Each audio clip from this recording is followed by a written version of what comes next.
Diagonal of a parallelogram divides it into two congruent triangles. तो ये मैंने parallelogram ले लिया ABCD और इसका ये डायगोनल ले लिया। अब हमें ये प्रूव करना है, ये सबसे इंपॉर्टेंट थ्योरम है और बेसिक थ्योरम है। अगर ये आ जाएगी तो अगली 3 थ्योरम्स का प्रूफ भी तुम्हें आ जाएगा। ठीक है, सब में सेम ही प्रूफ वर्क करेगा। तो इसमें सबसे पहले क्या है, जब भी थ्योरम प्रूव करनी होती है तो सबसे पहले उसमें गिवन लिखते हैं। ठीक है, ये सिखाया। हाँ हाँ, सिखाया ये तो। गिवन अ पैरेललोग्राम, ये नोटेशन यूज करते हैं तुम्हारे स्कूल में पैरेललोग्राम के लिए? हाँ हाँ, ये साइन यूज करते हैं। ये साइन यूज करते हैं, ठीक है। हाँ। अ पैरेललोग्राम ABCD, ठीक है। To prove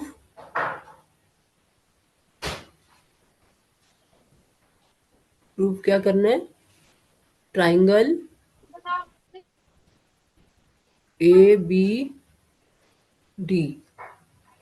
is congruent to triangle, कौन सी ट्राइंगल बनेगी ये? ABD हो गया, फिर BDC। ABD is congruent to, A जो होगा ये C के इक्वल होगा ना, B जो है वो D के। या तो ऐसे नहीं लिख के तुम खाली इतना ही लिखो, क्योंकि ये गिवन टू प्रूव के भी मार्क्स होते हैं। अगर यहाँ गलती कर लोगे तो इसके भी मार्क्स कट जाएंगे तुम्हारे। तुम ऐसे लिख सकते हो, गिवन आ पैरेललोग्राम, बस। ठीक है, यहाँ लिख दो ABCD,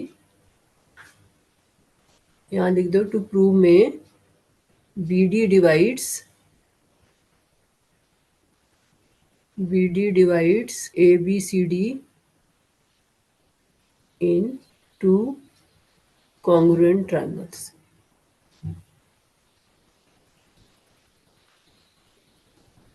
ठीक है, ऐसे लिख BD डिवाइड्स ABCD, क्योंकि तुम्हें पता होना चाहिए ना कौन सा एंगल किसके इक्वल है या कौन सी साइड किसके इक्वल है, उसके हिसाब से ही तुम कॉन्ग्रुएंसी लिखोगे। तो कॉन्ग्रुएंसी नोटेशन ध्यान से लिखनी है। तो पहले शुरू में ऐसे लिख दो, to prove BD divides ABCD in two congruent triangles. ठीक है, ये समझ में आ गया इसका प्रूफ। अब कैसे प्रूव करेंगे ये दोनों ट्राइंगल्स कॉन्ग्रुएंट है? ये BD तो कॉमन हो जाएगा। हाँ, और ये अल्टरनेट एंगल भी बन रहा है। कौन सा बताओ? एक तो ये एंगल ए इक्वल होगा एंगल बी के।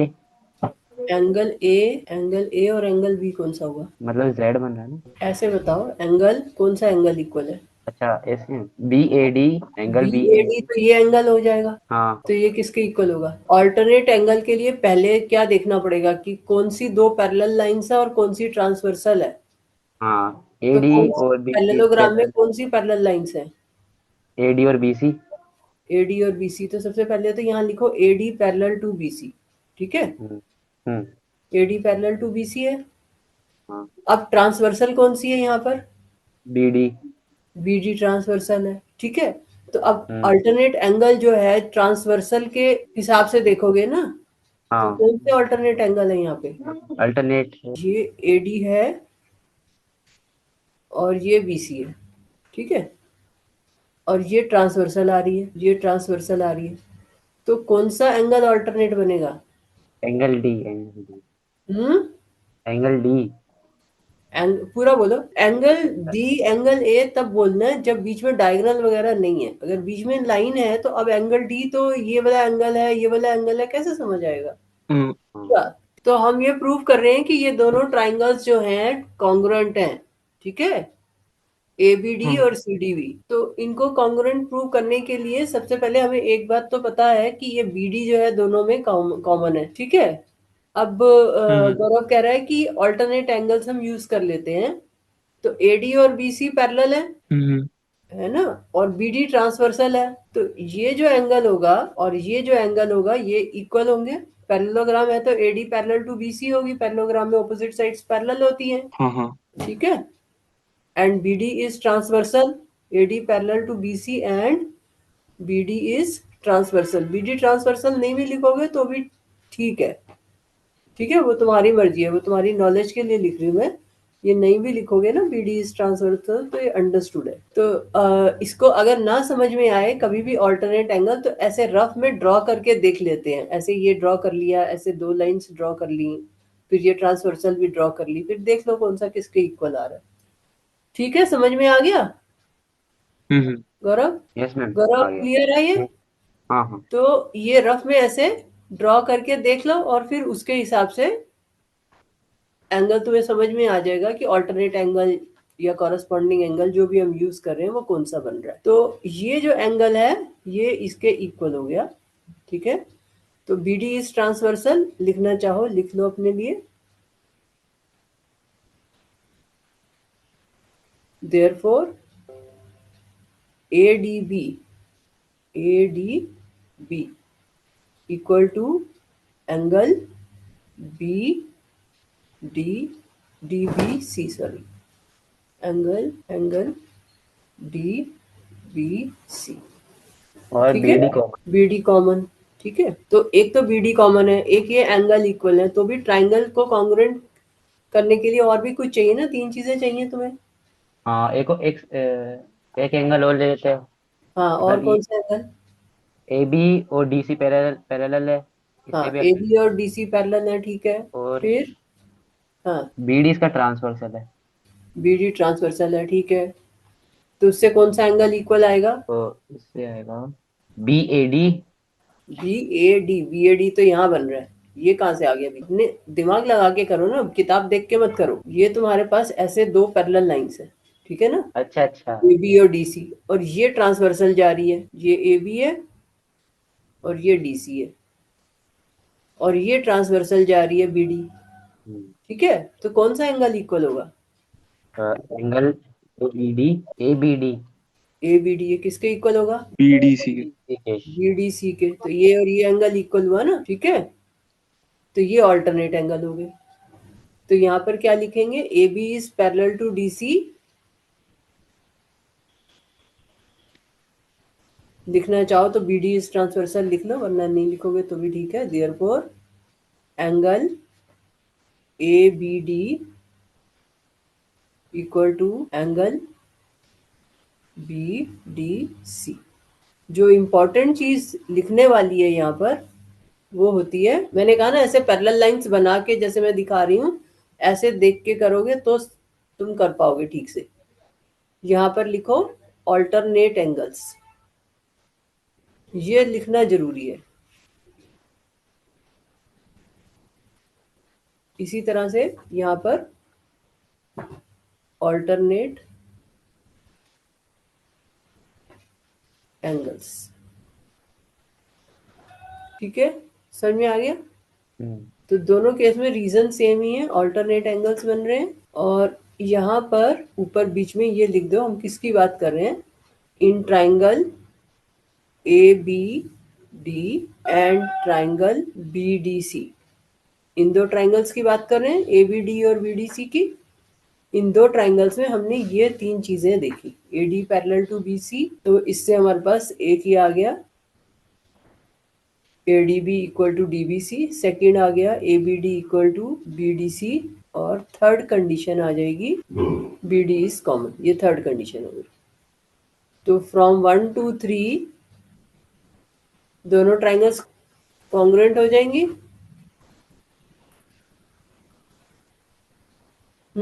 तो कौन सी ट्राइंगल किसके कॉन्ग्रुएंट होगी, कैसे लिखोगे? ट्राइंगल ए ये बी डी। इसके इक्वल है, देखो ये एंगल इसके इक्वल है। जब कॉन्ग्रुएंसी लिखनी है तो ध्यान से लिखनी है, और ये बी डी कॉमन है। तो अब बताओ, जब ट्राइंगल लिखोगे तो ध्यान से लिखो बस। कॉन्ग्रुएंसी जो है वो जो कॉन्ग्रुएंसी है, सीपीसीटी वाला जो हिसाब किताब है, वो फिट बैठना चाहिए, कॉरस्पॉन्डिंग पार्ट्स इक्वल आने चाहिए ना। किस ऑर्डर में लिखोगे triangle? Triangle A B D हाँ, triangle A B D. A B D, चलो ए बी डी ले रहे हो तो ए बी डी ले लो, ठीक है। ट्राइंगल ए बी डी, पहली ट्राइंगल तो कुछ भी लिख सकते हो, दूसरी ध्यान से लिखनी है। इज कॉन्ग्रुएंट टू, हाँ, ट्राइंगल देखो बी डी के इक्वल ही रहना है। यहाँ भी बी डी है और इसमें भी बी डी है, तो बी डी तो अपनी जगह से चेंज नहीं हो सकता है ना। यहाँ बी डी है तो वहां भी बी डी आएगा, ए सी की जगह सी आ सी जाएगा, तो ए की सी जगह बी डी। सी आ गया। पर हम बी डी इसलिए नहीं लिख सकते कि ये जो इसका बी एंगल है ये इसके बी एंगल के इक्वल तो नहीं है। ये बी एंगल किसके इक्वल है इस वाली ट्राइंगल में? ए बी डी का जो बी एंगल है वो किसके इक्वल है दूसरी ट्राइंगल में? बी डी सी का। डी के, इसके इक्वल है। तो ये क्योंकि इसके इक्वल है तो जब हम यहाँ पे लिखेंगे तो यहाँ पर हम बी डी नहीं लिखेंगे, यहाँ क्या लिखेंगे, सी डी हाँ डी बी। बी। ठीक है, तो बी डी की जगह यहाँ डी बी बन जाएगा, बस इतना फर्क हो जाएगा। तो triangle A B D congruent to triangle C D. समझ में आई बात? जो कॉरस्पॉन्डिंग पार्ट इक्वल होने चाहिए। जब हम कॉन्ग्रुएंसी लिखते हैं, उस दिन मैं तुम्हें सिर्फ यही चीज सिखाती रही थी बैठ के कि तुम्हें कॉन्ग्रुएंट ट्रायंगल लिखनी आई। तो जब लिखोगे तो ध्यान से लिखना है, ए है तो ए एंगल जो है वो सी, बीडी की जगह बीडी ही आना है, लेकिन यहाँ पर ऑर्डर बीडी का डीबी बन जाएगा, क्योंकि जो उस ट्राइंगल में बी एंगल है, मान लो मैं इसको एंगल, ये एंगल को एबीडी वाली ट्रायंगल में जो एंगल बी है वो बीडीसी ट्रायंगल के एंगल बी के इक्वल नहीं है, वो एंगल डी के इक्वल है ना। तो ये और ये इक्वल है, और ये वाला एंगल जो है नीचे वाली ट्रायंगल का एंगल भी जो ऊपर वाली ट्रायंगल के ये एंगल डी के इक्वल जा रहा है। तो हमें उसी ऑर्डर में यहाँ पर लिखना है। और कौन सी कॉन्ग्रुएंसी कंडीशन हो गई? By ASA. ठीक है, समझ आ गया? जब मैंने यहाँ पे लिखा तो यहाँ फर्क नहीं पड़ता, क्योंकि यहाँ मैं अभी कॉन्ग्रुएंसी नहीं लिख रही, अभी मैं खाली ट्राइंगल्स लिख रही हूँ कि कौन सी ट्राइंगल की हम बात करें। तो बाय एएसए रूल, तो बाय एएसए रूल।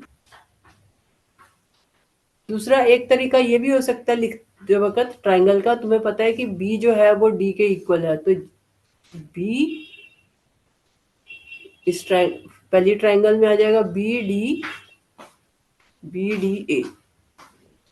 तो triangle B D A congruent to triangle, अब बी जो है वो एंगल डी के इक्वल है तो बी की जगह डी लिख दो। डी जो है वो इधर बी के इक्वल है ना। तो बी डी ए ये वाली ट्राइंगल हो गई, इस ट्राइंगल में डी फिर बी, तो जिसको जिसके इक्वल किया उसके हिसाब से यहाँ पे ऑर्डर आएगा। ठीक है, जैसे भी लिखो उस चीज को ध्यान रखना है कि ऊपर तुमने किसको किसके इक्वल किया। आगे चले? Yes sir. अच्छा, अब ये तुम्हारी सबसे इम्पोर्टेंट थ्योरम है और इसका प्रूफ तुम्हें आना चाहिए। इसके ऊपर बेस्ड ही तुम्हारी 3 थ्योरम से आगे। ठीक है, तो अगर दो ट्राइंगल्स कॉन्ग्रुएंट होती हैं तो तुम्हें पता है कि उनके कॉरस्पॉन्डिंग पार्ट्स क्या होते हैं? इक्वल होते हैं। तो अगर मान लो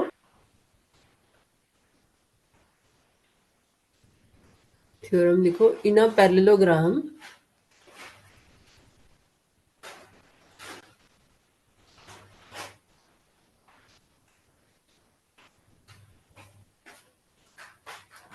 थ्योरम सेकंड है ना? है थ्योरम सेकंड है ना? थ्योरम, अब मैं इकट्ठी 3 थ्योरम्स लिखवा रही हूँ तो मैं इसी में इन अ पैरेललोग्राम ओपोजिट, याद भी करने हैं ना ये result, opposite sides are equal.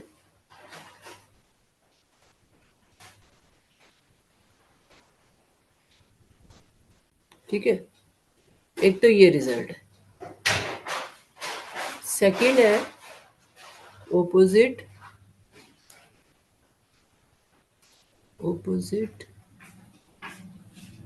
Angles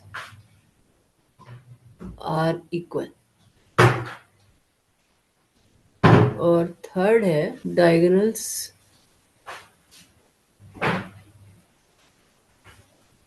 bisect each other.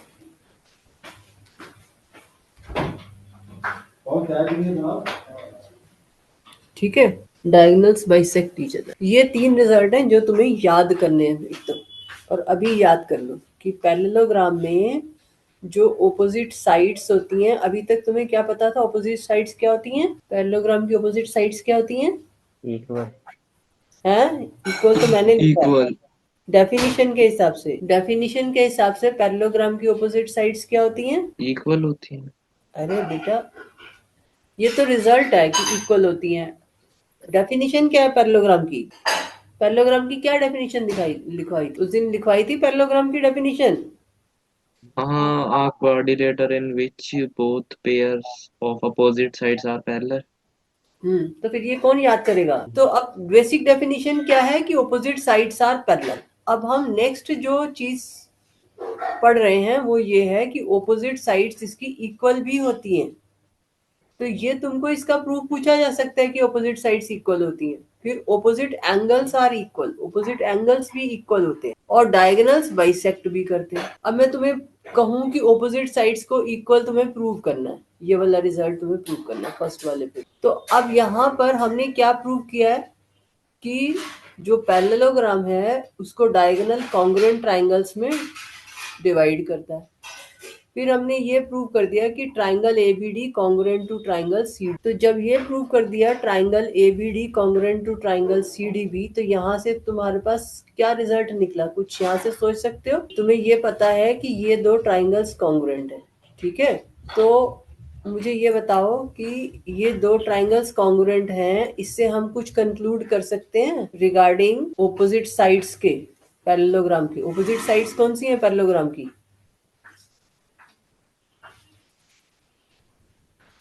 Parallelogram की अपोजिट साइड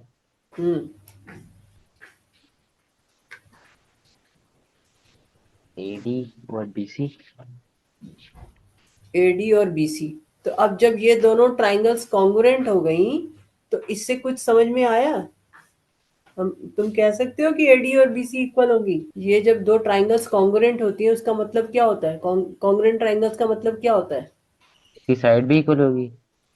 कॉन्ग्रुएंट ट्राइंगल्स का मतलब क्या होता है? कॉन्ग्रुएंट ट्राइंगल कॉन्ग्रुएंट ट्राइंगल मतलब अगर दो ट्राइंगल्स कॉन्ग्रुएंट है इसका क्या मतलब होता है? के वो दोनों एंगल और जो दो ट्राइंगल है उसके सेम है हर पार्ट। हाँ, उसके कॉरस्पॉन्डिंग पार्ट्स, हाँ उसके कॉरस्पॉन्डिंग कॉरस्पॉन्डिंग पार्ट्स क्या होते हैं? इक्वल सेम होते या हैं, है ना? इक्वल। इक्वल होते हैं मतलब जो कॉरस्पॉन्डिंग एंगल्स हैं वो इक्वल होंगे, जो कॉरस्पॉन्डिंग साइड्स हैं वो इक्वल होंगी। तो एबीडी और सीडीबी के कॉरस्पॉन्डिंग पार्ट्स क्या हैं? ए बी सी हाँ बताओ। एबीडी और सीडीबी किसके ट्रायंगल के, ये दोनों ट्रायंगल्स कॉन्ग्रुएंट हैं, ठीक है, तो इसके कॉरस्पॉन्डिंग पार्ट्स इक्वल होंगे। तो इसके कॉरस्पॉन्डिंग पार्ट्स कौन कौन से बनते हैं? क्या किसके इक्वल होगा? ए सी के इक्वल होगा। ए एंगल सी के इक्वल होगा, ठीक है। और बी एंगल डी के इक्वल होगा। हाँ, मतलब एंगल डी एंगल बी के इक्वल होगा। और डी कॉरस्पॉन्डिंग होगा बी के। नहीं वो तो ठीक है, तीनों एंगल्स इक्वल हो गए। और क्या आएगा कॉरस्पॉन्डिंग पार्ट्स में? और क्या आता है? ए बी इक्वल होगा डीसी के ए बी इक्वल होगा सी डी के। हाँ, और ए डी होगा बीसी के। अब मैं यहाँ पे लिख रही हूँ जो जो तुम कह रहे हो, ठीक है। अब ये हमने ये दोनों ट्राइंगल्स को कॉन्ग्रुएंट प्रूव कर दिया, ये इसका ऊपर वाले का प्रूफ खत्म हो चुका है ना। हम सिर्फ इससे आगे की पढ़ाई कर रहे हैं। अगर कॉन्ग्रुएंट प्रूव करना आएगा तो यहाँ तक करके छोड़ दोगे जैसे मैंने छोड़ दिया था। अब हम यहाँ से स्टार्ट कर रहे हैं। तो हमारे पास क्या आ रहा है? एंगल ए, अच्छा पहले साइड लिख लेते, A B equal to C D, ठीक है। और A B equal to C D और hmm, A D equal to BC A D equal to B C और angle A equal to angle C. और B D equal to D B, ठीक है, वो तो हो गई। तो A B equal to C D, तो यहाँ पे देखो A B equal to C D, तुमने कहा A B equal to C D बन रहा है, ये और ये इक्वल हो गए। हम्म ये ए बी है और ये इधर ये सी डी है, ये इक्वल है। और तुम्हारे पास क्या आया? A D equal to B C, ये ए डी है और ये बी सी है, ये इक्वल बन रहा है। तो ये क्या है? पैरेललोग्राम की ऑपोजिट साइड्स है ना। हाँ तो ऑपोजिट साइड्स इक्वल हो गई कि नहीं हो गई? हो गई। हमने कहा दोनों ट्राइंगल्स कॉन्ग्रुएंट है, ये हमने प्रूव कर दिया।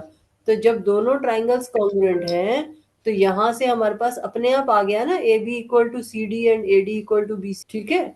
तो यही हम यहाँ पर लिख रहे हैं कि ऑपोजिट साइड्स आर इक्वल। समझ में आ गया? यस मैम हो गया। तो अगर तुम्हें इसका प्रूफ करने को आता है, ये तुम्हारी है थ्योरम 8.2h। तो opposite sides are equal prove करने को आता है तो तुम कैसे प्रूव करोगे? सबसे पहले तुम्हें क्या प्रूव करना पड़ेगा ऑपोजिट साइड्स इक्वल के लिए? पैरेललोग्राम के दो ट्राइंगल बनते हैं, इनको कॉन्ग्रुएंट करना पड़ेगा। हाँ, तो पहले तो ये जो हमने ऊपर प्रूफ लिखा है ये पूरा प्रूफ दोबारा लिखोगे, ठीक है। ये हाँ पूरा प्रूफ लिख के फिर आगे तुम लिखोगे, मतलब कैसे करोगे? तुम शो करोगे कि triangle A B D congruent to triangle C D B, यही प्रूव किया ना हमने। हाँ तो ये triangle, this triangle congruent to this triangle, ये वाला प्रूफ जो हमने 8.1 में किया है वो पूरा कर दोगे। ठीक है, पूरा करने के बाद फिर तुम लिखोगे this implies A B equal to C D, हाँ, CPCT से हो जाएगा फिर। है ना, और B B D equal to, B D का तो फायदा नहीं, बी डी और डी बी तो डायगनल ही है, A D equal to C B, और यहाँ पे लिख दोगे बाय सीपीसीटी। ठीक है, तो इससे हमारे पास प्रूव आ गया ना, ऑपोजिट साइड्स आर इक्वल। हाँ तो therefore opposite sides are parallelogram are equal. ठीक है, समझ में आ गया क्या करना पड़ेगा? Yes ma'am, yes. तुम्हारा ये गिवन तो यही रहेगा, पैरेललोग्राम एबीसीडी। टू प्रूव में क्या लिखोगे? टू प्रूव में लिखोगे, अपन को जो प्रूफ करना है वो लिखना है। हाँ, A D equal to B C और A B equal to C D. जो प्रूव करना है यही प्रूव करना है ना, ऑपोजिट साइड्स इक्वल। तो टू प्रूव तुम्हारा चेंज हो जाएगा, लेकिन हम्म, प्रूफ तुम्हारा पूरा का पूरा ऐसे ही चलेगा यहाँ तक, और इसके बाद ये सीपीसीटी से इसको इक्वल कॉन्ग्रुएंट। करके तुम कह दोगे therefore opposite sides of parallelogram are equal. समझ में आया कैसे करना है? यस मैम, आ गया। हम्म, हाँ हाँ। रोहन तुम्हें समझ में आया? Yes sir. कर लोगे? हम्म। तो ये थ्योरम 8.2 का प्रूफ लिख के मुझे भेजोगे तरीके से। अच्छा। हम्म, मतलब इसके एंगल्स भी और डायगोनल्स भी नहीं, इक्वल करना तुम्हें है। पूरा शुरू से लिखना है, गिवन टू प्रूव सब लिखना है। अच्छा। मैम कौन सा था थ्योरम, एक बार बताओ। 8.2, हाँ ठीक है। in a parallelogram opposite sides are equal, in a parallelogram opposite sides are equal, ये है तुम्हारी थ्योरम 8.2। ठीक है, मैं एक लिख के बता देती हूँ, in a parallelogram opposite sides are equal. ठीक है, आगे चलूं? हम्म। हाँ हाँ। अब क्या लिखेंगे यहाँ पर? गिवन, क्योंकि तुम्हें लिखना आना चाहिए। गिवन में क्या लिखोगे? Given,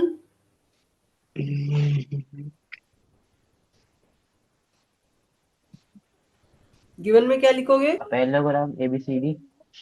a parallelogram ABCD।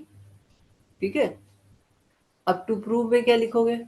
Rohan तुम बताओ, रोहन टू प्रूव में क्या लिखोगे? ऑपोजिट साइड्स कौन सी बन रही है parallelogram? Opposite side hmm, opposite sides कौन सी बन रही है डीसी और parallelogram? AB.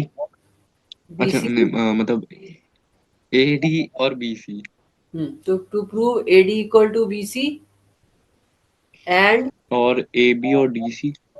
A B equal to D C. ठीक है, ये प्रूव करना है हमने। ठीक है, अब इसका हम्म। प्रूफ कैसे लिखेंगे? प्रूफ करने के लिए क्या करेंगे, क्या बताया मैंने? मैम सीधा सीधा भी तो कर सकते हैं कि opposite sides are equal in parallel. तो वही तो प्रूव करना है कि opposite sides are equal, opposite sides equal है, यही तो प्रूव करना है हमको। और हम्म, पैरेललोग्राम में तो पहले से ही बताया। पैरेललोग्राम में तो पता है ऑपोजिट साइड्स पैरेलल होती हैं, ये पता है, हमें तो इक्वल प्रूव करना है ना। अच्छा ठीक है। तो जॉइन बी डी, जैसे पहले किया था हमने यहाँ पर, यहाँ किया था जॉइन बी डी इस वाले में। ऑल्टरनेटिव इंटीरियर एंगल बनाना है। हाँ, तो अब ऑल्टरनेट इंटीरियर एंगल से दोनों ट्राइंगल्स को कॉन्ग्रुएंट प्रूव करना पड़ेगा ना, जैसे अभी हमने किया था ऊपर। हम्म। ये सारे स्टेप्स रिपीट करने पड़ेंगे ना, ये सारे स्टेप्स रिपीट करोगे, ये दोबारा लिखने के बाद ट्राइंगल्स को कॉन्ग्रुएंट प्रूव करोगे। तो ट्राइंगल्स को कॉन्ग्रुएंट प्रूव करने के बाद फिर सीपीसीटी से ऑपोजिट साइड्स इक्वल बन जाएंगी। ठीक है, समझ में आ गई? Yes sir. नहीं समझ में आया आगे आगे। तो बताओ मुझे क्या लिखना है। अब क्या कहते हैं हम्म, वो एडी बी। पहले तो इन ट्राइंगल लिखो ना, in triangle A B D and triangle B D C. हाँ, अब क्या लिखेंगे? A D B equal angle angle A A B D, हाँ, equal to D B C. Angle D D B C. B C. क्या reason आएगा यहाँ पर? Alternative interior angle. Alternate interior angles, ठीक है। ऐसे डायरेक्ट भी लिख सकते हो। फिर आगे कौन सा एंगल इक्वल करोगे? क्या लिखोगे? एंगल ये इसके इक्वल हो गया। आगे angle A B D. A D B हमने इक्वल कर दिया to angle D B C. हाँ हाँ, angle A B D A B D equal equal to angle angle C D A C D B. C D B, ठीक है। अब next क्या लिखेंगे? ये भी ऑल्टरनेटिव इंटीरियर इसमें भी बाय सेम ऑल्टरनेट। रीजन आएगा, ऑल्टरनेट इंटीरियर एंगल्स। हाँ, अब नेक्स्ट क्या लिखेंगे? ये एंगल इक्वल हो गए, ट्रायंगल्स को कॉन्ग्रुएंट करना है ना। ट्रायंगल्स को कॉन्ग्रुएंट करने के लिए और क्या है हमारे पास? Third condition. कॉमन। हाँ, सेम ही तो प्रूफ है रोहन, क्या प्रॉब्लम है? जो ऊपर प्रूफ किया वही तो लिखना है दोबारा से। B D is common, B D same है दोनों में, B D equal to B D. तो अब ट्राइंगल लिखो, क्या लिखोगे? Triangle triangle A B C. A B C. Triangle A B C दिख रही है तुम्हें यहाँ? ट्राइंगल ए बी, नहीं, ट्राइंगल ए बी डी। हाँ, triangle A B D congruent to triangle क्या कहते हैं, एंगल सी। ट्राइंगल सी, सी आगे सी डी बी। जो ऊपर समझाया है वो एज इट इज दोबारा लिखना है, ठीक है। हाँ, तो अब दिस इम्प्लाइज क्या आ जाएगा? This implies A A angle नहीं ए एस, हाँ, ये ए क्योंकि एस दो से, बार एंगल लिया फिर एक बार साइड तो लिया। ठीक है ना, ए एस से रूल हो गया। ट्राइंगल कॉन्ग्रुएंट हो गई। अब कॉरस्पॉन्डिंग पार्ट्स इक्वल करो जिससे हम कह सकें कि opposite sides are equal. A D equal to B C by C A P C D T. Equal to B C and A B equal to C D हाँ, A A B and, हाँ, सी D तो यहाँ क्या लिखेंगे? By C P C T, by C P C T. ठीक है। तो therefore opposite sides are equal, यही प्रूव करना था ना हमको। देखो, ऑपोजिट साइड्स इक्वल प्रूव करनी थी, A D equal to B C, A B equal to D C. तो यही हमने प्रूव कर दिया, ठीक है। Yes sir. So opposite sides are equal. तो प्रूफ में सारा प्रूफ सेम रिपीट हो रहा है 8.1 और 8.2 में, सिर्फ लास्ट में हमने ये कंक्लूड करना है। ऐसे ही ये है, opposite angles are equal in a parallelogram, opposite angles are equal. तो इसमें कैसे कंक्लूड करेंगे? ऑपोजिट एंगल्स आर इक्वल, ये कैसे करेंगे? In a parallelogram opposite angles are equal.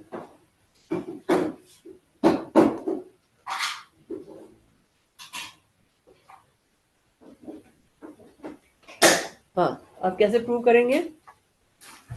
ये तुम्हारी थ्योरम हो जाएगी 8.4 है ये कैसे प्रूव करोगे?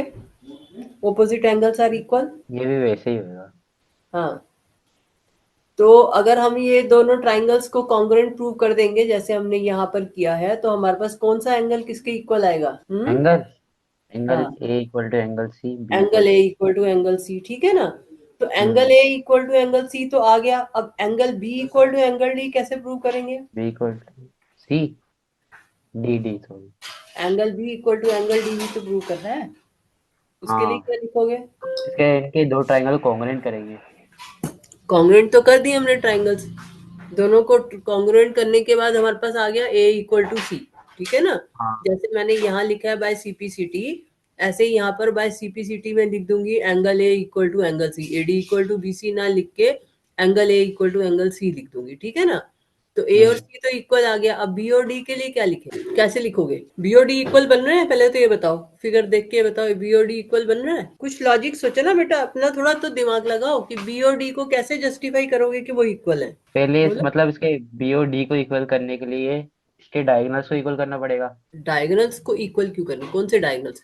एसी और बीडी? एंगल बी और एंगल डी को इक्वल करना है तुमने, तो एंगल बी और एंगल डी को कैसे इक्वल करोगे? तुम्हें दिख रहा है कि वो इक्वल है कि नहीं है? हाँ, कैसे? अल्टरनेटिव इंटीरियर एंगल लिया था ना। ऑल्टरनेट इंटीरियर एंगल तो इतना है ना, ये देखो ये और ये इक्वल है, ठीक है, ये और ये इक्वल है। हाँ इक्वल का मतलब क्या होता है? पूरा, मतलब पूरा सेम इतना 100%। इतना एंगल जो है, ये और ये वाला एंगल इक्वल है, ठीक है, ये एंगल और ये वाला एंगल, मतलब आधा आधा इक्वल है। हाँ आधा तो नहीं, जितना भी वो कटा हुआ है। और इसी तरह से ये इधर वाला ये जो एंगल है ये इसके इक्वल है, और ये जो है ये इसके इक्वल है। तो हम कह सकते हैं कि एंगल बी और एंगल डी इक्वल होंगे? नहीं नहीं कह सकते। मतलब अगर, मतलब दोनों ट्रायंगल में, हम्म, दोनों ट्रायंगल में। पूरा मिला के एंगल बी का तो मतलब होता है ए पूरा, ये एंगल बी, ये पूरा मिला के एंगल बी हुआ। नहीं तब तो नहीं हुआ। एंगल बी इन दोनों को मिला के है, और एंगल डी नहीं इन दोनों को मिला के है, ये एंगल डी है। तो एंगल नहीं बी और एंगल डी इक्वल होगा? नहीं। नहीं, क्यों नहीं ना, होगा? कि उस जो अल्टरनेटिव इंटीरियर लिया था उसमें तो हमने वैसे में ही किया था ना, मतलब आधा जितना भी है उतना ही इक्वल दिया था दूसरे में। नहीं पर हमने फिर 2 बार भी तो लिया था।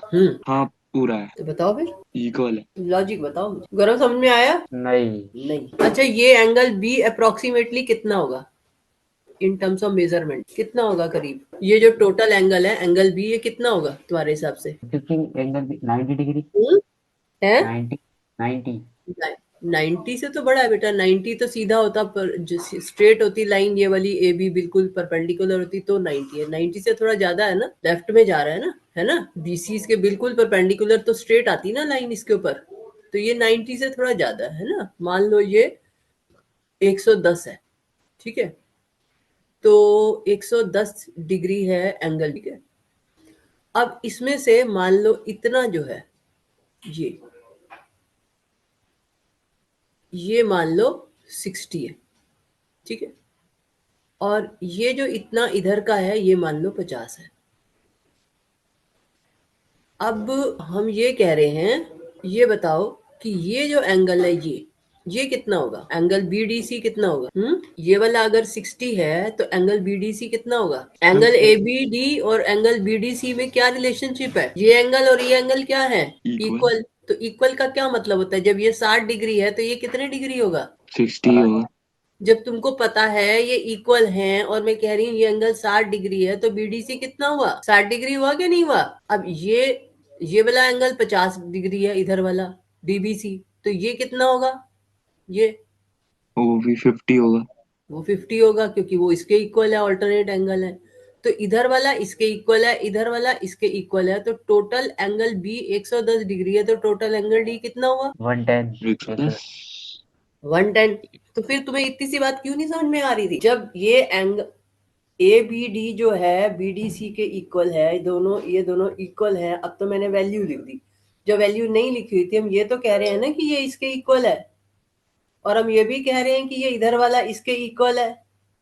तो इन दोनों को ऐड करके एंगल डी बन रहा है, इन दोनों को ऐड करके एंगल बी बन रहा है, तो ऐड करके तो इक्वल ही आएगा ना। तुम लोग क्यों नहीं सोच पाए कि एंगल बी और एंगल डी तो इक्वल ही बनेगा? ये इन दोनों का सम है, बी और डी इन दोनों का सम है, ठीक है ना। Yes ma'am. ये तो ऐसे है ना, जैसे मतलब एक चीज जो है दो चीज का सम है। मान लो रोहन के जो है वो 40 आए मार्क्स एक में और एक में 60 आए, और गौरव के जो है इधर 60 आए और इधर 40 आए, तो अल्टीमेटली टोटल तो दोनों का सेम हो गया कि नहीं हो गया, है ना। तो इसी तरह से एंगल जो है इधर का जो है वो 60 है, इधर का 60 हो जाएगा, ये 50 है तो ये 50 हो जाएगा। तो ये एंगल इसके इक्वल है, ये एंगल इसके इक्वल है, तो सम तो इक्वल बन जाएगा ना। ठीक है, समझ आई बात कि नहीं? अभी भी नहीं समझ में आई? आ गई आ गई। कुछ क्लियर हुआ? मैं कह रही हूँ कि अब कैसे लिखोगे कि इक्वल है? हम दोबारा से in a parallelogram opposite angles are equal, तो हम फिर से प्रूव कर लेंगे कि ट्राइंगल ए बी जैसे ऊपर किया था ऐसे ही दोबारा से प्रूव कर लेंगे ट्राइंगल CD भी, ठीक है। दोबारा से ये प्रूफ कर देंगे। अब मैं दोबारा पूरा नहीं लिख रही, अब तुम्हें पता है ना ये सारा प्रूफ तुम्हें दोबारा लिखना पड़ेगा, है ना। हम्म। और टू प्रूफ सिर्फ तुम्हारा चेंज हो जाएगा। टू प्रूफ में आएगा angle A equal to angle C और angle B equal to angle, ये आएगा ना इसका टू प्रूफ में ऑपोजिट एंगल्स आर इक्वल। तो यहाँ पर सिर्फ टू प्रूफ चेंज हो जाएगा, बाकी सारा तुम्हारा वैसे का वैसे ही, गिवन वगैरह सब सेम रहेगा। टू ये थ्योरम का प्रूफ फिर तुम अपने आप लिखना, to prove angle A equal to angle C, angle B equal to angle D. ठीक है, गिवन वगैरह वैसे ही रहेगा। अब प्रूफ में जब करोगे तो दोबारा से तुम प्रूव करोगे कि triangle A B D congruent to triangle C D B. ठीक है, ये तुमने प्रूव कर दिया। अब यहां पर आ जाएगा this implies angle A equal to angle C, ये तो आ गया बाय सीपीसीटी। अब angle B equal to angle D prove करने के लिए क्या करोगे? ब्रैकेट में लिखेंगे कि अपोजिट एंगल उसके इक्वल होता है, इसके ऑपोजिट एंगल्स इक्वल होते पैरेललोग्राम के। हैं, वो तो हमें प्रूव करना है ना, यही तो प्रूव करना है। In parallelogram opposite angles are equal, यही तो प्रूव कर रहे हैं हम। हाँ, तुम्हें प्रूव करना है कि angle B equal to angle D, तो कैसे प्रूव करोगे? अब तो मैंने तुम्हें डिग्री दे के समझा दिया, अब वहां पे डिग्री तो नहीं ले सकते तुम, तो कैसे लिखेंगे? एंगल ए बी सी, ये हुआ एंगल बी इक्वल टू, कैसे लिखोगे बताओ? एंगल ए बी सी किसके इक्वल है? हमें प्रूव ए करना है angle A B C equal to angle A D C. तो कैसे प्रूव करें? Angle A B C equal to किसके है? Angle ADC. तो वो तो प्रूव करना है ना। हाँ, यहाँ पर फिगर में देख के हमें क्या समझ में आ रहा है कि एबीसी जो है इसका और इसका, इन दोनों का सम है, ऊपर और नीचे वाले का। तो क्या लिखेंगे? Angle ABC equal to angle A B D plus angle, दूसरा क्या लिखोगे? अच्छा, ओ क्या बोलते हैं, ए एडीसी एडीसी। एडीसी है, एबीडी प्लस एडीसी सी बन बी जाएगा, D C B D CBD. ठीक है ना, ये वाला एंगल है ना, एडीसी कहाँ से आ गया? सीबीडी, इन दोनों का सम है। एंगल बी जो है उसको डायगोनल ने दो पार्ट में डिवाइड कर रखा है, तो एक तो एबीडी है और एक डीबीसी या सीबीडी जो भी लिख दो। तो दिस प्लस एंगल डीबीसी। ठीक है, अब हमें पहुंचना है किस पर? एडी ऊपर वाले एंगल पर। हमें प्रूव करना है एडीसी। तो अब क्या लिखूं? एबीडी की जगह क्या लिख सकते हैं हम? इस एबीडी किसके इक्वल है? डीबीसी के, एबीडी किसके इक्वल है? बी, हाँ, बीडीसी के। बीडीसी के। तो एबीडी की जगह तुम यहाँ पर लिख सकते हो एंगल बीडीसी, तभी तो हम ऊपर वाले एंगल तक पहुंचेंगे ना। और इसी तरह से डीबीसी की जगह क्या लिखेंगे? तो angle ADB ADB. Angle ADB. अब अकल में पड़ी ना तुम्हारी बात, प्लस एंगल एडीबी। ठीक है, अब इन दोनों का सम कौन सा एंगल बन गया? दिस एबीडी का प्लस तो है, दिस क्या बना? एंगल, इन दोनों का सम कौन सा एंगल बन गया? ओ एंगल डी। Angle D. तो पूरा लिखोगे ना एडीसी, ठीक है ना, क्योंकि डिवाइडेड है ना उससे, इसलिए एंगल एडीसी। ठीक है, समझ में आ गया? रोहन, तुम्हें समझ में आया? यस ये तो सीधा सीधा सीपीसीटी से हो रहा है, पर इसको इक्वल प्रूव करने के लिए हमें ऐसे प्लस में डिवाइड करके, क्योंकि ऑल्टरनेट एंगल्स इक्वल हैं तो इसलिए वो उसको रिप्लेस कर देंगे। दोबारा हम नहीं लिखेंगे क्योंकि यहाँ पर हम ऊपर सब लिख चुके होंगे कि ऑल्टरनेट एंगल है, ये इक्वल है, ये सब ऊपर सिमिलरली लिख ले चुके सकते हैं, होंगे। सिमिलरली। ठीक है ना, ये ऊपर हम लिख चुके हैं। हाँ, सिमिलरली से तो तब होता है बेटा कि अगर हम एसी को ज्वाइन कर दें तो सिमिलरली आ जाएगा बी इक्वल टू। पर हमें क्या जरूरत है एसी ज्वाइन करने की? हमें ऐसे भी तो मैथ समझ में आनी चाहिए ना कि सीधा सीधा इक्वल बन रहा है वो सम। ठीक है, अब इसका प्रूफ तुम अपने आप पूरा लिख लोगे ना, in parallelogram opposite angles are equal. Yes ma'am. Sir तो ये पूरा प्रूफ मुझे लिख के भेजना। ठीक है, गिवन लिखोगे, टू प्रूव लिखोगे, फिर ट्राइंगल्स को कॉन्ग्रुएंट प्रूव करोगे, और तीनों की ट्राइंगल्स ना। को कॉन्ग्रुएंट प्रूव करने के बाद ये लिख। ठीक है, ठीक है, समझ में आ गया? हम्म। तो ये जो है ट्राइंगल जब कॉन्ग्रुएंट प्रूव करोगे ना तो ये सारा प्रूफ तुम्हारा रिपीट हो जाएगा, ऊपर वाला 1 2 3 तक हो जाएगा। तो इसको तुम इसको 4 कह दो और इसको 5 कह दो, और फिर लास्ट में लिख दोगे therefore from 4 and 5 in parallelogram angle A equal to angle C and angle B equal to angle D, या ओपोजिट एंगल्स आर इक्वल, ऐसे भी लिख सकते हैं। ठीक है, समझ में आ गया? दोनों को बात समझ में आई? आ गई। तो ये मुश्किल नहीं है, बहुत आसान है। तुम्हें तीनों के केस में ओपोजिट साइड्स इक्वल, इसमें हमने ट्राइंगल कॉन्ग्रुएंट से प्रूव कर दिया opposite sides equal, opposite angles are equal, ये भी हमने ट्राइंगल से कर दिया है ना। नेक्स्ट क्या, डायगोनल्स बाइसेक्ट ईच अदर, इसको देखते हैं कैसे प्रूव करा जाएगा। In a parallelogram diagonals bisect each other, क्या मतलब है इसका, ये समझते हो? In a parallelogram diagonals bisect each other. हाँ, पैरेललोग्राम के दो डायगोनल्स काटते हैं एक और बार। बाइसेक्ट मतलब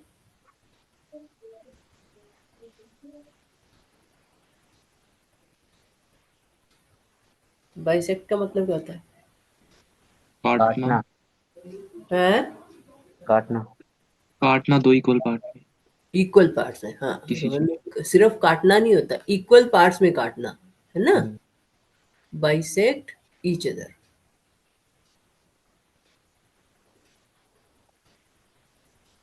हाँ, कैसे प्रूव करेंगे?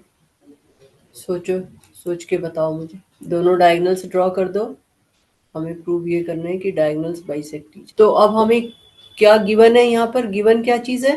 गिवन गिवन में क्या लिखोगे? अब parallelogram ABCD। A B C D, ठीक है। अब टू प्रूव में क्या लिखेंगे? Diagonals bisect. हाँ, तो डायगोनल बाइसेक्ट ईच अदर को ऐसे लिख लो ना, ए ओ इक्वल टू ओ सी, ठीक है। बाइसेक्ट मतलब इक्वल पार्ट्स में काटना, तो A O equal to O C and दूसरा क्या आएगा? ए। तो BO और OD। हाँ, तो B O equal to O D, ठीक है। तो अब हमें ये प्रूव करना है। अब कैसे प्रूव करें, ये हमें प्रूव करना है। देखो, अब इसको प्रूव करने के लिए अगर मैं ये ट्राइंगल कंसीडर कर लूं, in triangle AOD and triangle BOC, अगर मैं ये दोनों ट्राइंगल्स को कॉन्ग्रुएंट प्रूव कर दूं, ठीक है, तो CPCT से हमारे पास आ जाएगा AO इक्वल टू OC, सब आ जाएगा। हाँ अगर हाँ ये दोनों ट्राइंगल्स कॉन्ग्रुएंट प्रूव कर दें तो AO equal to OC, BO equal to OD, ये सब बन जाएगा। हाँ। हाँ, तो फिर हम ये कोशिश करेंगे कि ये ट्राइंगल्स कॉन्ग्रुएंट हो जाए। अब ये पैरेललोग्राम है, पैरेललोग्राम में तुमने पढ़ा है ओपोजिट साइड्स क्या होती हैं? इक्वल होती है। इक्वल होती हैं। तो तो एक तो AD हमारे पास आ गया AD इक्वल टू BC, सीधा सीधा। BC। तो अब ये दोनों साइड्स तो इक्वल हैं, ठीक है। और वर्टिकल अपोजिट वाला भी है। वहाँ वर्टिकल ऑपोजिट तो हमें फायदा नहीं देगा ना, क्योंकि बेटा ये तो हमें इक्वल प्रूव करनी है ना, ये साइड्स तो BO और OD ये सब तो इक्वल प्रूव करना है। वर्टिकल ऑपोजिट से यहाँ हमें फायदा नहीं मिल रहा। हमारे पास ये है कि ये जो AD है ये BC के इक्वल है। तो अब हमें ट्राइंगल कॉन्ग्रुएंट करने के लिए एक साइड इक्वल है, तो बाकी हम एंगल देख सकते हैं ना यहाँ पे। हाँ, बाकी साइड्स तो अल्टरनेट। हमें इक्वल प्रूव करनी है, उन साइड से तो हमें हेल्प मिलेगी नहीं, वो तो हमारा काम ही है करना। तो हमें एंगल्स पे सोचना पड़ेगा ना। तो अब देखो, ये एंगल किसके इक्वल है? एंगल OBC किसके इक्वल है? OBC इक्वल है ODA के। ODA के। तो ये OBC इक्वल टू ODA, क्या रीजन आएगा? Alternative interior angle. हाँ, ऑल्टरनेट इंटीरियर एंगल, ठीक है, ऑल्टरनेट इंटीरियर एंगल।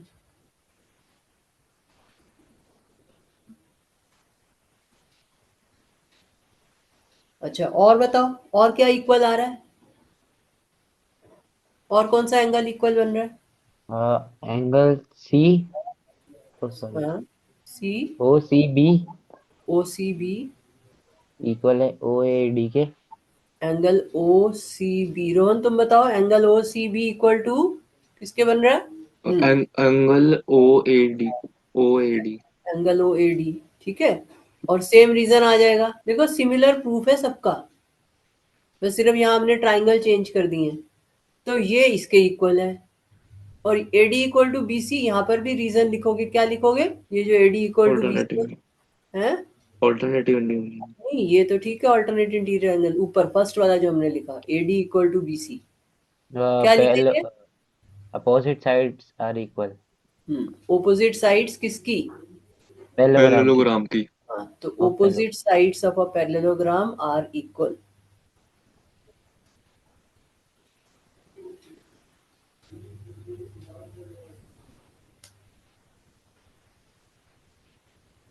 जहां भी हम लिखते हैं ना बेटा, रीजन जरूर लिखना होता है, ठीक है? तो अब इससे हमारे पास क्या आ गया? Therefore triangle AOD is congruent to triangle. हाँ रोहन, अब बताओ क्या लिखूं ऑर्डर यहाँ पर? AOD is congruent to triangle, किस ऑर्डर में लिखोगे? AOD congruent to triangle. COB। C COB, good. ठीक ठीक है, तो ये दोनों ट्राइंगल्स कॉन्ग्रुएंट हो गई।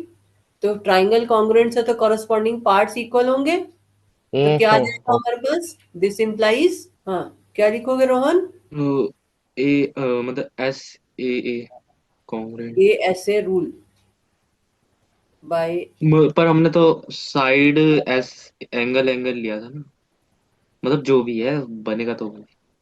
ए ऐसे लिया है, साइड एंगल एंगल थोड़ी लिया है। अच्छा, ये मतलब ऑर्डर यहाँ पहले। पे हाँ, इससे नहीं फर्क पड़ता, इसका ऑर्डर दोनों नहीं तो। देना है। हमारा तो ए ऐसे रूल लग रहा है ना? एंगल इक्वल है दो और बीच की साइड इक्वल है। हम्म। आप CPCT यूज करो, जो प्रूव करना है उसके लिए क्या लिखोगे? This implies and O A equal to O C and OA equal to OC, OA A equal to OC and Ron, और क्या लिखें? OA equal to OC and BO BO या OB जो भी, हाँ इक्वल्स टू OD OD। और यहाँ reason क्या लिखोगे? Bye CPCT। बाय CPCT, ठीक है? CPCT की फुल फॉर्म पता है? Corresponding corresponding. नहीं। हाँ, part corresponding part of part congruent of congruent congruent congruent triangle. Triangle. हाँ, तो पता होना चाहिए तुम्हें। अब हाँ, जो ये सो। इसमें 8.3 है या 8.5 है, ये जो मैंने नई बात करी तुम्हें, इन सब में क्या है कि जो हमने ये थ्योरम करी है, इनके कन्वर्स की बात कर रहा है। मतलब कि हमने कहा कि in a parallelogram opposite sides are equal, ठीक है? तो इसका कन्वर्स क्या बनेगा? Opposite angle. नहीं, ऑपोजिट साइड्स आर इक्वल, इस थ्योरम का कन्वर्स क्या बनेगा? In a parallelogram opposite sides are equal. तो इसका कन्वर्स क्या होगा? इसका कन्वर्स क्या होगा?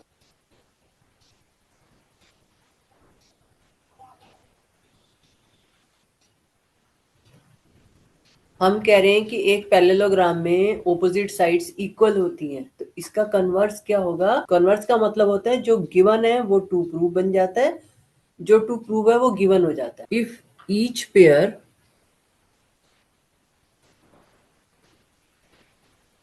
Of opposite sides of opposite sides of a quadrilateral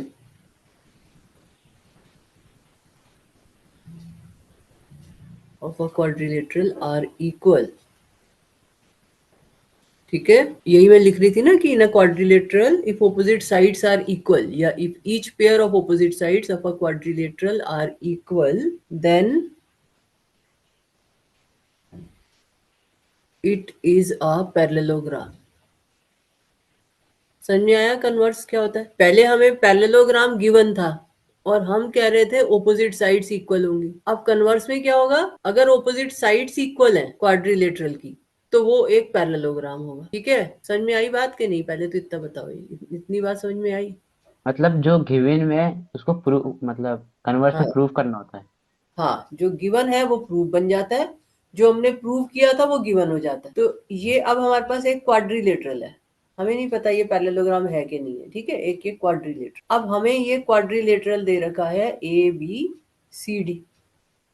अब इस क्वाड्रिलेटरल में हमें ये पता है कि इसकी ऑपोजिट साइड्स जो है वो इक्वल है। AD जो है वो BC के इक्वल है, AB जो है वो CD के इक्वल है, ये हमारे पास है, दिस इज गिवन। प्रूव क्या करना है? ABCD is a parallelogram. समझ आया? तो यहाँ पर क्या है गिवन? गिवन क्या है हमारे पास यहाँ पर? अ क्वाड्रिलेटरल अब हमें पैरेललोग्राम गिवन नहीं है, क्वाड्रिलेटरल गिवन है, इन विच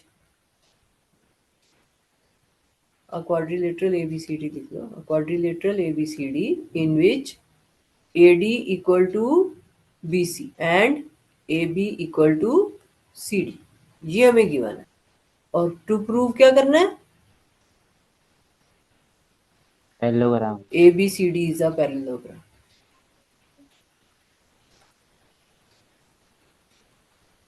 ठीक है, समझ आ गई बात? Yes ma'am. अब पैरेललोग्राम प्रूव करने के लिए हमें क्या प्रूव करना पड़ेगा? पैरेललोग्राम की डेफिनेशन क्या होती है? Quadrilaterals in which both हाँ, pair of opposite side are parallel। In which opposite sides are parallel. Parallel. तो हमें क्या प्रूव करना है कि इसकी ऑपोजिट साइड्स पैरेलल है।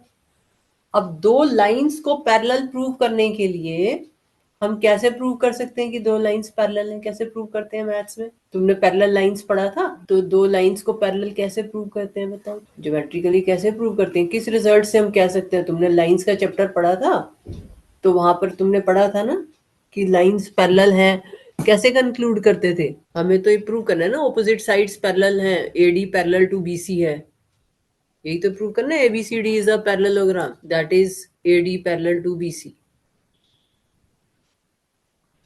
And AB parallel to CD, यही तो प्रूव करना है ना? तो ऑपोजिट साइड्स को पैरेलल प्रूव करने के लिए क्या कंडीशन होती है? अब इससे एक इंटरसेक्ट निकाल देंगे। मतलब ट्रांसवर्सल। हाँ, ट्रांसवर्सल। ठीक है, गुड। एक ट्रांसवर्सल निकाल लेंगे, फिर क्या फिर प्रूव मतलब हम्म, अभी इन एंगल को नेम दे देंगे, एंगल 1 एंगल 2। हाँ ठीक है, फिर प्रूव क्या करना पड़ेगा हमको? अब मैं तुम्हें याद दिलाती हूँ कि अगर हम ये प्रूव कर दें कि ये ऑल्टरनेट एंगल्स इक्वल हाँ है, हाँ हाँ, ऑल्टरनेट। ठीक है, तो लाइंस पैरेलल हो जाएंगी। या हम ये प्रूव कर दें कि कॉरस्पॉन्डिंग एंगल्स इक्वल हैं, तो भी लाइंस पैरेलल हो जाएंगी, जो तुमने रिजल्ट वहां पे पढ़े थे। या हम ये प्रूव कर दें कि सम ऑफ द इंटीरियर एंगल्स, ये वाला और ये, इसका सम 180 डिग्री है, तो भी लाइंस पैरेलल हो जाएंगी, है ना?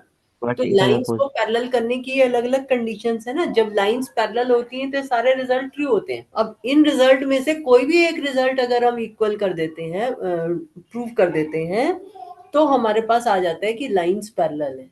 याद आया? हम्म। तो हमें यहाँ पर क्या प्रूव करना पड़ेगा ऊपर? कि ऑल्टरनेट एंगल या तो इक्वल है, या हमें प्रूव करना पड़ेगा कि कॉरस्पॉन्डिंग एंगल इक्वल है। कुछ ना कुछ हमें ऐसा प्रूव करना पड़ेगा। अब ये प्रूव करने के लिए, अब इसमें तुम एक डायगोनल लोगे, ठीक है, तो इसको ए और सी को ज्वाइन कर दो। ये हमने इसको ऐसे ज्वाइन कर दी। अब तुम्हें किसी तरह से प्रूव करना है कि ऑल्टरनेट एंगल्स इक्वल है, ठीक है? तो कैसे प्रूव करोगे? कौन से ऑल्टरनेट एंगल दिख रहा है इसमें? BAD। BAC। BAC और BAC और ACD। तो अगर मैं ये प्रूव कर दूं BAC और ACD इक्वल है, तो मेरे पास कौन सी लाइंस पैरेलल आ जाएंगी? वो AD और BC। AD और BC क्यों होगा? ये AD के साथ बन नहीं रहा नहीं है, नहीं, BA और CD। BA और CD, ठीक है ना? तो अगर हम ये दोनों एंगल्स को इक्वल प्रूव कर देते हैं, तो हमारे पास ये आ जाएगा कि BA पैरेलल टू CD हो गया। तो अब इन दोनों एंगल्स को इक्वल करने के लिए अब हमें क्या करना पड़ेगा? इस ट्राइंगल और इस ट्राइंगल को देखना है। अब हमें क्या पता है? AD जो है वो BC के इक्वल है, AB जो है वो CD के इक्वल है। तो कुछ कह सकते हैं हम इन दोनों ट्राइंगल्स के बारे में? ऑपोजिट साइड्स इक्वल जो हैं, इनको यूज करके इन ट्राइंगल्स के बारे में कुछ कह सकते हैं? प्रूफ मतलब अल्टरनेट प्रूफ हो सकते हैं ना। ऑल्टरनेट तो बात की बात है, पहले ये बताओ, ये दोनों ट्राइंगल्स के बारे में कुछ कह सकते हो? एंगल ओ ट्राइंगल BAC और ADC। BAC और ADC क्या होंगी? BAC और ADC में क्या होगा? ये साइड इस साइड के इक्वल है, ये साइड इस साइड के इक्वल है, और बीच की साइड क्या है? कॉमन। कॉमन। तो क्या हो जाएंगे ये दोनों ट्राइंगल्स? कॉन्ग्रुएंट। कॉन्ग्रुएंट। तो अगर ट्राइंगल्स कॉन्ग्रुएंट हो तो CPCT से आ जाएगा कुछ तुम्हारे पास हाँ जो तुम्हें चाहिए? हाँ। आ जाएगा ना? हम्म। तो फिर हो गया प्रूफ? बन गया प्रूफ? नहीं बोलो, बात बन रही है नहीं? In triangle ABC and triangle ACD। हाँ रोहन बताओ, इन दोनों ट्राइंगल्स में क्या क्या कंडीशन है? इन दोनों ट्राइंगल्स में क्या क्या कंडीशन बन रही है? कौन किसके इक्वल है? AD BC के इक्वल है। हाँ, AD इक्वल टू BC और और बी ए एडी और डीए तो डी सी के इक्वल इक्वल है, एडी बीसी के इक्वल है। और मतलब डी सी वो डी सी के इक्वल है।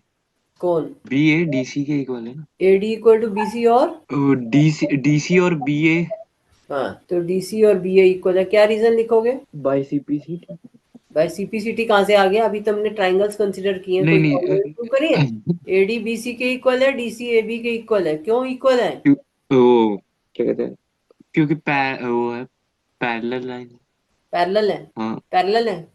ये तो ये नहीं नहीं सॉरी, ऑल्टरनेटिव इंटीरियर एंगल है। तुम ये यहाँ से ऊपर से पढ़ना शुरू करो, कन्वर्स ऑफ 8.2 यहाँ से पढ़ना शुरू करो जरा Rohan. If each pair of opposite sides of a quadrilateral are, are equal, then it is a parallelogram. तो क्या Given मतलब है हुआ? मतलब ईच पेयर कोई सा भी पेयर अपोजिट पेयर साइड है मतलब उसकी। कोई सा भी नहीं, दोनों पेयर। मतलब दोनों पेयर हाँ, अपोजिट, एक दूसरे का अपोजिट है quadrilateral. Opposite sides of a quadrilateral quadrilateral. Opposite sides का पेयर कौन से हैं क्वाड्रिलेटरल के? ए और सी। ए और सी? वो तो वर्टिसेस हैं, साइड्स की बात कर रहा है। ए अच्छा वैसे में ए डी और बी और सी। एडी और बीसी ऐसे बोलते हैं, एडी और बीसी, है ना? और हाँ एक तो एडी बीसी हो गया ऑपोजिट साइड्स, और कौन सी हैं? बी और डी सी। फिर बी और DC. B A D C. B A D C, ठीक है ना? तो ये ऑपोजिट साइड्स है। तो ये ऑपोजिट साइड्स वो कह रहा है इफ दीज आर इक्वल, कि अगर ऑपोजिट साइड्स इक्वल होंगी तो देन क्या होगा? देन वो इक्वल होंगे। देन इक्वल होंगे। देन के बाद क्या इक्वल लिखा है? देन अच्छा वो पैरेलल होंगे। Then it is parallel. Parallel. कहाँ लिखा है? पैरेलल पैरेललोग्राम लिखा है। हम क्या प्रूव कर रहे हैं कि अगर ऑपोजिट साइड्स इक्वल हैं तो एबीसीडी जो है वो पैरेललोग्राम होगा। तो हम गिवन में क्या लेके चल रहे हैं? अ quadrilateral in which a quadrilateral ABCD in which AD equal to equal BC as AB equal to CD।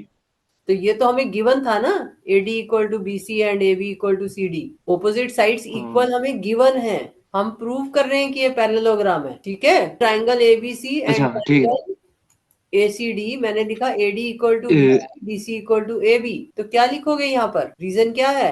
Given तो फिर गिवन गिवन गिवन लिखेंगे ना। अब तुम्हें यही नहीं पता गिवन क्या है, देखो।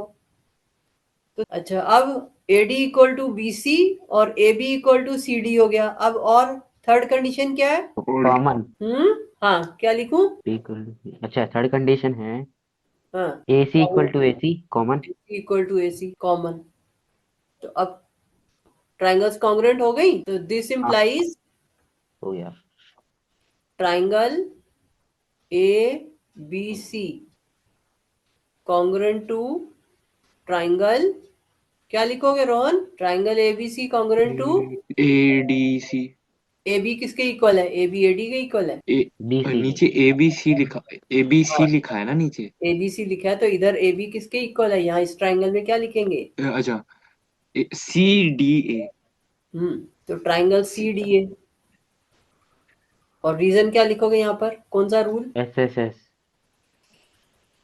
एस एस एस रूल, ठीक है? तो ट्राइंगल्स कॉन्ग्रुएंट हो गई। तो ट्राइंगल्स कॉन्ग्रुएंट होने से क्या आया हमारे पास? पैरेललोग्राम। हम्म पैरेललोग्राम अपन को पैरेललोग्राम ABC। कैसे आ गया? ट्राइंगल्स कॉन्ग्रुएंट होने के बाद पैरेललोग्राम थोड़ी डायरेक्ट लिखेंगे। डायरेक्ट क्या आएगा कंक्लूजन? सीपीसीटी यूज करो। अच्छा हाँ AB। एंगल, कौन सा एंगल इक्वल हुआ? Angle ABC। Angle A B C. Angle A B C, इससे क्या फायदा? हमें तो पैरेलल प्रूव करना है लाइंस को ना। AD angle AD parallel BC। हाँ, एंगल AD बेटा हमें तो लाइंस एंगल को पैरेलल प्रूव करना है ना। लाइंस को पैरेलल प्रूव करने के लिए जो इसमें ऑल्टरनेट एंगल्स दिख रहे हैं उनको यूज करो ना। तो AD वो तो साइड है। जब ये दोनों ट्राइंगल्स कॉन्ग्रुएंट होंगी तो एंगल ये एंगल जो है, ये एंगल कौन सा है? ऑल्टरनेट। ये और ये ऑल्टरनेट एंगल है, और अच्छा ये दोनों कॉरस्पॉन्ड सीपीसीटी से भी इक्वल आ जाएंगे ना। हाँ तो क्या लिखोगे? A angle BAD। B A D. B A D बन रहा है। बी ए sorry, कौन सा बन रहा है? BCD। Angle B A C लोगे ना। Angle B A C equal to angle B अच्छा ए सी इक्वल टू तो angle ACD। Angle A C D. B हाँ बीएसी का तो एंगल है ना। हाँ, ये एंगल है ना, ये बी ए सी, ये B A C equal to angle A C D आएगा। अच्छा। यही सीपीसीटी हाँ। से भी यही बनेगा ना। हम्म।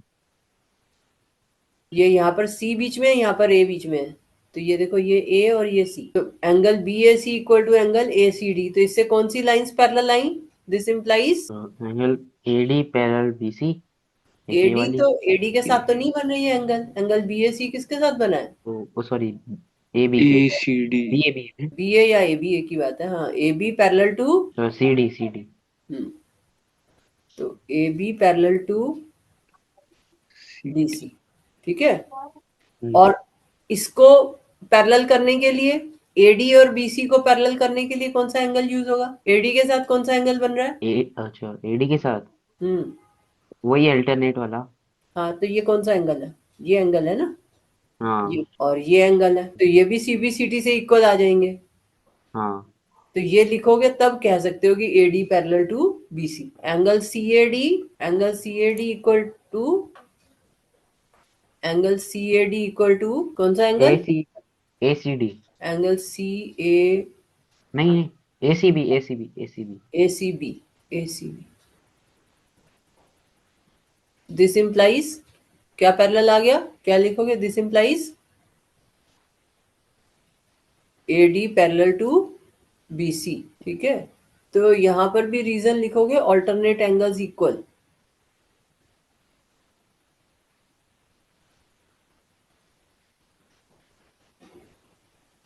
यहीं से आ रहा है ना ये हमारे पास। पर वो तो साइड था ना, वो तो साइड था ना जो A B equal to D C. A B parallel to D C हुआ ना, ये ये एंगल इक्वल हुआ। ये एंगल कौन से हैं? ऑल्टरनेट एंगल्स हैं। तो ऑल्टरनेट एंगल्स अगर इक्वल हैं तो लाइंस पैरेलल नहीं होंगी नहीं ना। नहीं, नहीं मेरे को ऑल्टरनेटिव इंटीरियर एंगल वो जो है ना वो नीचे हाँ, लिखा, तो मुझे लगा उनका थोड़ी ना। नहीं, तो नीचे इसी के लिए लिखा है ना, ये और ये एंगल ठीक है इक्वल ठीक है। है, इसका मतलब लाइंस पैरेलल हैं। तो लाइंस पैरेलल क्यों है? क्योंकि these are alternate interior, this equal to, ऐसे भी लिख सकते हो। हम्म। तुमको इससे कंफ्यूजन होता है तो ऐसे भी लिख सकते हो, this equal to this implies alternate interior angles are equal.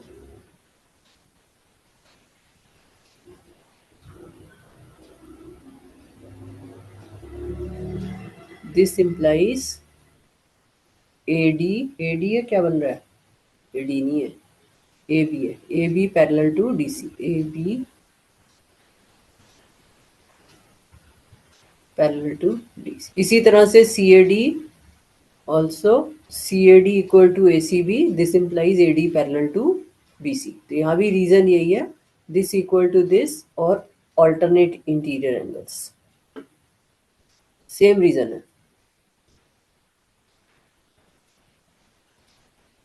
तो ऑल्टरनेट इंटीरियर एंगल्स अगर इक्वल हो जाते हैं तो लाइंस पैरेलल होती हैं, ठीक है ना। This equal to this and they are alternate interior angles, या alternate interior angles are equal, वैसे ही लिखो,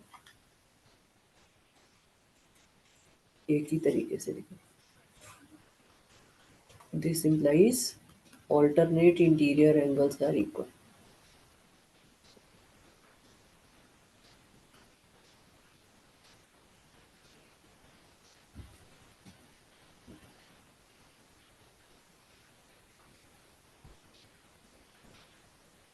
this implies AD parallel to BC, और इससे हमारे पास क्या आ गया? Opposite sides parallel, therefore from 1 and 2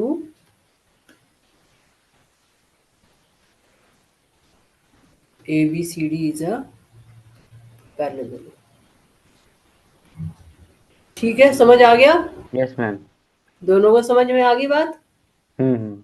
ये क्या यस मैम। क्या कन्वर्स बनेगा 8.3 का, 8.4 का? 8.4 का।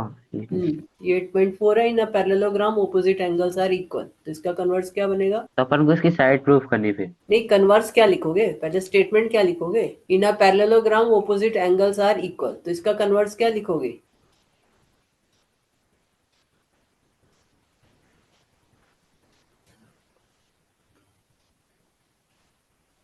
वैसे ही लिखो ना जैसे ऊपर लिखवाया था मैंने, इन अ क्वाड्रिलेटरल। हाँ, both pairs of opposite angles are equal in a quadrilateral, if both pairs of opposite angles are equal, and the coordinate.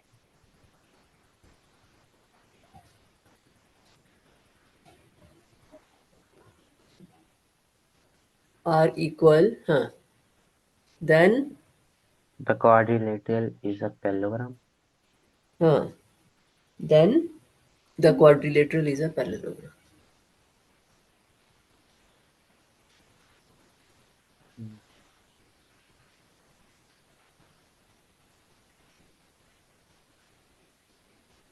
ठीक है। इसी तरह से 8.6 का कन्वर्स क्या होगा? 8.6 का होगा रोहन तुम बताओ क्या होगा कन्वर्स 8.6 का? 8.6 है in a diagonal parallelogram diagonals bisect each other, तो इसका बाइसेक्ट कन्वर्स ईच क्या होगा? अदर। हाँ, तो इसका कन्वर्स क्या होगा? सो रहा है रोहन आज, है ना?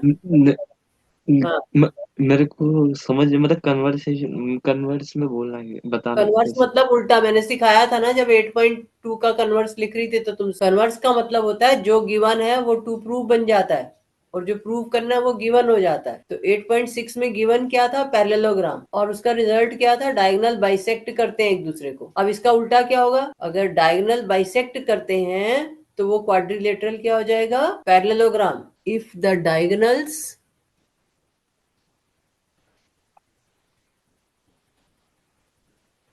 of a quadrilateral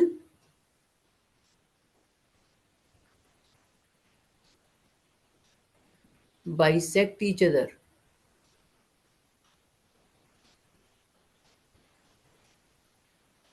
then quadrilateral is a parallelogram, yeah, then it is a parallelogram.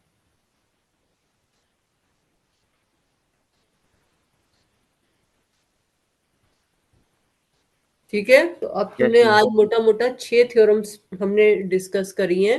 ये जो लास्ट के 2 हैं इनका प्रूफ तुम अपने आप लिखने की कोशिश करना। पहले 8.6 प्रूव करना, फिर 8.4 प्रूव करना। इन दोनों का प्रूफ अपने आप करने की कोशिश करना, ठीक है? Yes ma'am. और जो ऊपर मैंने कराया है उसको ध्यान से पढ़ना और समझना, और फिर जो नहीं समझ में आएगा वो मेरे से कल पूछना, ठीक है?